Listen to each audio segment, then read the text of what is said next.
Assalamualaikum warahmatullahi wabarakatuh. Selamat siang Bapak Ibu dosen dan rekan-rekan mahasiswa yang saya hormati. Perkenalkan, nama saya Tania Nur Azizah dari semester 6.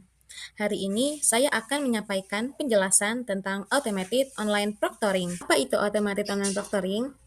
Automated Online Proctoring adalah metode pengawasan ujian online yang menggunakan kecerdasan buatan atau AI dan teknologi komputer untuk memantau peserta ujian secara otomatis selama ujian berlangsung. Bayangkan aja seperti pengawas ujian manusia, tetapi berbasis teknologi yang bekerja 24 jam tanpa lelah dan bisa mengawasi ratusan bahkan ribuan mahasiswa secara bersamaan. Bagaimana sistem tersebut bekerja? Yang tahap pertama yaitu persiapan sebelum ujian. Langkah pertama, login dan verifikasi identitas. Mahasiswa masuk ke sistem dengan NIM dan password. Kemudian, sistem meminta foto wajah untuk pencocokan identitas. Lalu, beberapa sistem juga meminta foto KTP atau kartu mahasiswa. Selanjutnya langkah kedua yaitu pemeriksaan lingkungan. Kamera merekam 360 derajat ruangan sekitar. Mahasiswa juga diminta menunjukkan meja, dinding, dan area di sekitar. Sistem mengecek apakah ada benda terlarang seperti buku, HP, atau kertas. Langkah ketiga yaitu pengaturan teknis. Sistem mengecek kualitas internet, kemudian menguji kamera dan mikrofon. Lalu memastikan exam browser terinstall dan berfungsi. Tahap kedua, saat ujian berlangsung. Setelah ujian dimulai, sistem AI mulai bekerja secara real time dengan beberapa mekanisme. Yang pertama yaitu pengenalan wajah. Sistem terus memverifikasi bahwa yang duduk di depan komputer adalah mahasiswa yang benar. Jika wajah berubah atau berganti orang, sistem akan memberi peringatan. Contohnya, jika mahasiswa meninggalkan kursi dan orang lain menggantikan. Yang kedua, pelacakan pergerakan mata. AI melacak kemana mata mahasiswa melihat. Jika mata terlalu sering melihat ke atas yang sama, misalnya ke layar kedua atau kertas contekan, sistem mencatat. Pantauan terhadap abnormal gaze patterns. Yang ketiga, pelacakan pergerakan kepala. Kepala yang terlalu sering menunduk atau menengok ke samping itu dicurigai. Sistem membedakan antara gerakan wajar, misalnya mengantuk, menyesuaikan posisi, dan gerakan mencurigakan. Yang keempat, yaitu analisis audio. Mikrofon terus merekam suara di sekitar. AI mendeteksi suara manusia, suara keyboard yang tidak wajar, atau percakapan. Contohnya, jika ada suara orang lain berbicara, memberikan jawaban. Yang kelima, pemantauan aktivitas komputer. Exam browser mengunci akses ke aplikasi lain. Sistem mendeteksi upaya membuka tab baru, aplikasi chat, atau search engines. Memantau hotkey keyword. Contohnya kalau ada siswa yang Ctrl-C, Ctrl-V. Gitu. Yang keenam yaitu analisis pola pengetikan. AI menganalisis cara mengetik mahasiswa. Jika pola mengetik berubah drastis, bisa menandakan ada orang lain yang membantu. Tahapan ketiga, yaitu deteksi dan penanganan insiden. Ketika AI mendeteksi kecurangan, yang dilakukan itu pertama, peringatan langsung. Mahasiswa mendapat notifikasi harap fokus ke layar. Yang kedua, pencatatan insiden. Sistem merekam waktu, jenis pelanggaran, dan bukti, seperti screenshot atau video klip. Yang ketiga yaitu notifikasi ke pengawas. Dosen atau pengawas mendapat alert atau peringatan jika pelanggaran serius. Kemudian yang keempat itu klasifikasi pelanggaran. AI mengategorikan tingkat keparahan, misalnya ringan, sedang, atau berat. Lanjut, setelah ujian selesai, yaitu data diunggah, rekaman video, audio, dan log dikirim ke server universitas. Kemudian laporan otomatis. Sistem menghasilkan laporan insiden untuk setiap mahasiswanya. Tinjauan manusia. Dosen mengonfirmasi apakah pelanggaran benar terjadi atau tidak.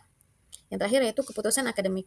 Nilai diberikan atau jika pelanggaran berat, ujian dibatalkan. Manfaat nyata untuk integritas akademik.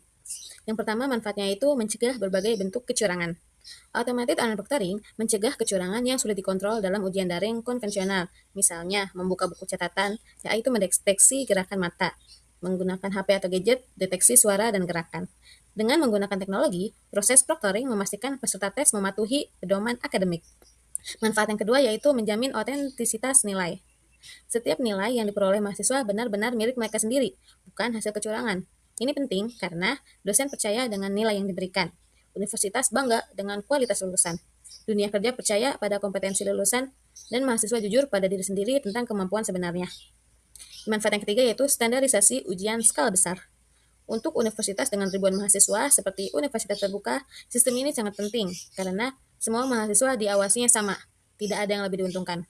Kemudian konsistensi antar wilayah. Mahasiswa di Jakarta dan Papua diawasi dengan standar yang sama. UT bakal uji coba automated online proctoring sebagai pengawas ujian mahasiswa karena sistem ini bisa mengawasi dalam skala besar. Manfaat yang keempat yaitu data untuk perbaikan kualitas pembelajaran. Laporan dari sistem proctoring memberikan data berharga seperti soal yang sering dicontek, atau mungkin terlalu mudah atau bocor, kemudian waktu ujian yang tidak wajar, terlalu cepat atau terlalu lama. Yang kelima yaitu membangun budaya akademik yang jujur. Yang paling penting, sistem ini membangun budaya kejujuran. Mahasiswa sadar bahwa kecurangan akan terdeteksi. Bagaimana universitas melindungi privasi mahasiswa? Ini adalah bagian yang paling sering ditanyakan mahasiswa. Apakah sistem ini melanggar privasi saya? Jawabannya tidak. Asal universitas menerapkan perlindungan yang benar. Universitas memiliki tanggung jawab hukum dan etika untuk melindungi data pribadi mahasiswa. Nah, langkah-langkahnya itu yang pertama, penggunaan data terbatas.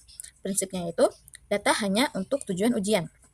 Rekaman video atau audio hanya untuk pengawas ujian dan tidak disebar ke pihak ketiga tanpa izin. Langkah kedua yaitu penyimpanan data yang aman. Enskripsi dan keamanan server. Data disimpan dengan enskripsi tingkat tinggi.